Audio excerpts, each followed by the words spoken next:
Como foi lidar com a incerteza do futebol e a responsabilidade de ser pai?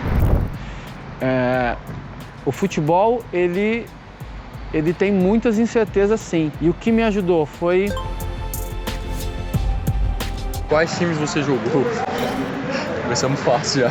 Comecei a carreira no Clube Atlético Penapolense, depois passei pelo Araçatuba, Bandeirante de Birigui, Guapira, Flamengo de Guarulhos, Osasco, Roma Apucarana, São Bento, Guaratinguetá, 15 de Jaú, Caxias, Ponte Preta, Figueirense, Coritiba, Juventus, Veranópolis, Barueri, Botafogo de Ribeirão Preto, claro que fugi um pouquinho da ordem, ADAP de Campo Mourão, 15 de Piracicaba.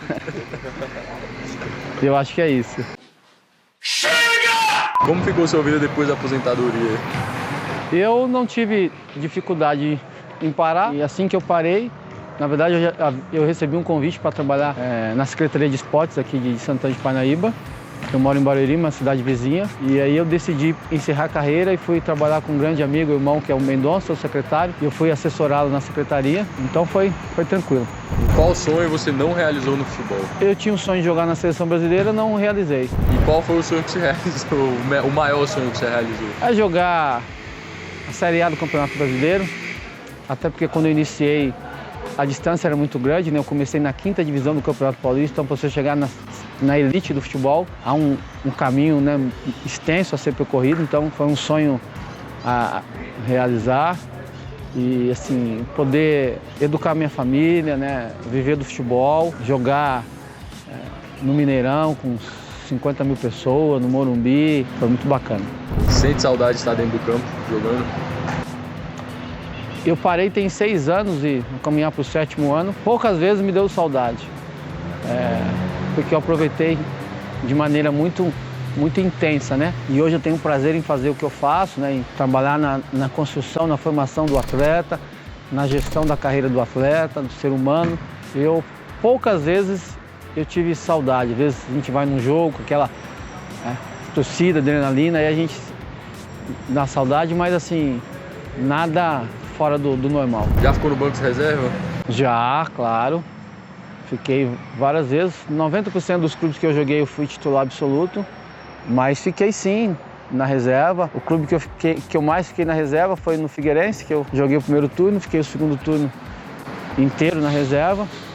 E aí os outros clubes que eu atuei, fiquei 1, 2, 3 jogos, não foram muitos jogos não. O que você diria para um jogador que está no banco? Eu aprendi isso em 2009 no Figueirense. É possível o atleta ser feliz estando reserva, que na verdade o atleta não é reserva. Aqui está o grande equívoco. O atleta ele pensa que ele é reserva, não, ele está na condição de reserva. E um clube de futebol, a formação ou a formatação deste time, desta equipe, passa pelos reservas. Assim como precisa de um médico, precisa de um fisioterapeuta, precisa do reserva. Então, estar na condição de reserva não é sinônimo de diminutivo. Não quer dizer que a gente está numa condição inferior que o companheiro. É que naquele momento o treinador optou em colocar o Pedro e não o Alê. E eu entendi isso no Figueirense, foi um dos clubes que eu mais fui feliz. A família, ambiente, e um turno inteiro eu fui reserva.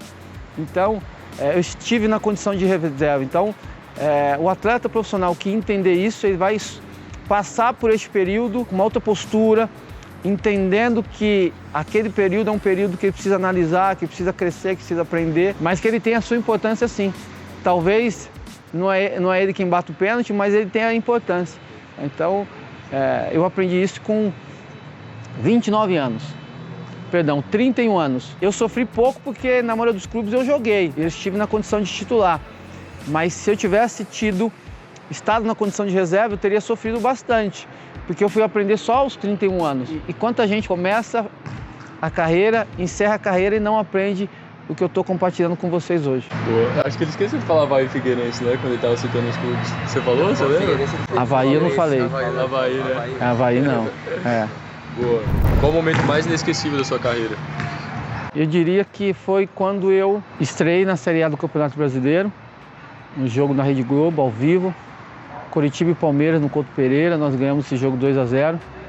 E ali assim foi um momento que marcou, porque foram muitos obstáculos que a gente teve que superar com a ajuda de Deus, ajuda da família, dos amigos, das pessoas que trabalharam comigo ao longo da minha carreira, para que eu pudesse entrar na sala de imprensa com 30 repórteres e ouvir a seguinte pergunta: Ale, como um grande jogador de futebol, como você mostrou que é hoje, chega na Série A do Campeonato Brasileiro só aos 30 anos, né? Então ali eu tive a convicção de que realmente eu havia chegado e havia chegado com propriedade, né? Então foi assim um momento marcante, claro que houveram outros, mas esse foi assim muito especial. Ficou rico com o futebol? Não, conquistei algumas coisas, mas encerrei, continuo trabalhando, preciso trabalhar, mas eu sou uma pessoa assim muito grata ao que o futebol me proporcionou, em todos os aspectos, né? E é isso. Série B é nível baixo? Não, pelo contrário. Eu tive a oportunidade de jogar 7 campeonatos da Série B, se não estiver enganado, e assim, campeonato de alto nível, grandes jogadores. Eu costumo dizer que a Série A ela tem um glamour diferente, a começar pelo hotel que você concentra, os estádios que você joga, mas na Série B você vê grandes jogadores. Como foi lidar com a incerteza do futebol e a responsabilidade de ser pai?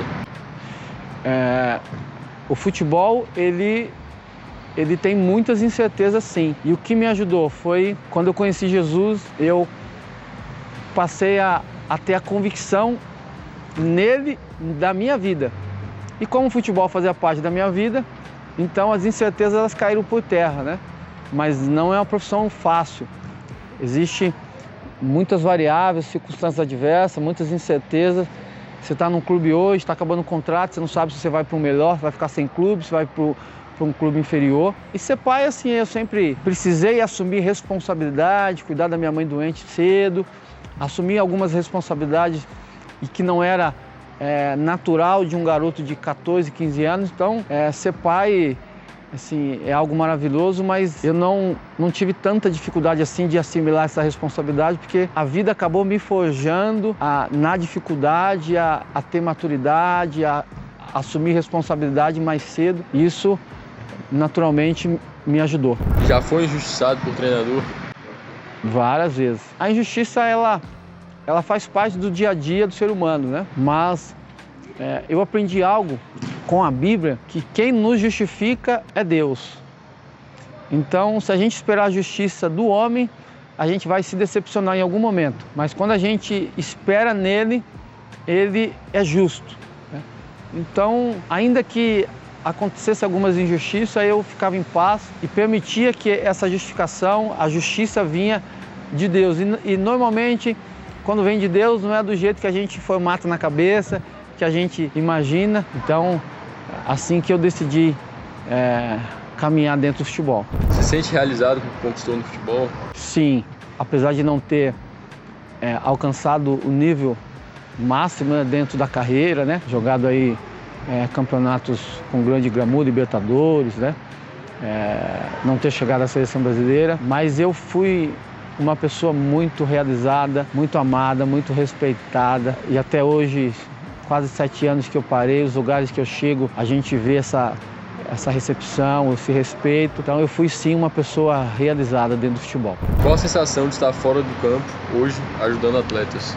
É algo especial, né? Você ter a oportunidade de contribuir efetivamente no cuidado, no aprendizado, na prática, você mostrar para os atletas quais foram os equívocos que a gente cometeu, que a gente errou. É claro que eu acredito numa vida muito mais consistente, numa vida mais de acerto do que de erro, mas a gente é ser humano, a gente comete erros, o mais importante é a gente entender e superar e melhorar cada dia. Então, para mim é um privilégio poder trabalhar com os atletas, cuidar de atleta, treinar atleta, receber atletas, é maravilhoso. O que você diria para um garoto ou garota que sonha com o futebol? É uma profissão maravilhosa, não é a vida de ninguém, é uma profissão. Infelizmente as pessoas fazem uma mistura, não, o futebol é minha vida, não é. Se fosse eu teria morrido aos 37 anos. A vida não é o futebol, mas o futebol é um meio que Deus escolheu para alguns caminhar, né? E refletir a imagem dele, mostrar assim, o valor, né, que ele colocou em nós. Então você que tem um sonho, garoto, garota, olha para o futebol como uma profissão maravilhosa, vai ter as circunstâncias adversas, mas assim, tem um prazer que é inexplicável, você poder jogar com o estádio cheio, você fazer o que você fazia quando brincava na rua, poder fazer dentro de um campo, de um estádio, ouvir a torcida gritar seu nome, tem coisa assim que não tem preço. Agora, coloque nas mãos de Deus. Se esse for o projeto dele, as coisas vão acontecer naturalmente, através do seu empenho, da sua dedicação, da sua entrega, descansar, se alimentar, treinar, se preparar. E se não for, ele vai te conduzir para um outro caminho de sucesso, de realização, tanto quanto o futebol. A última agora, Augusto Gustavo Pedrão, né?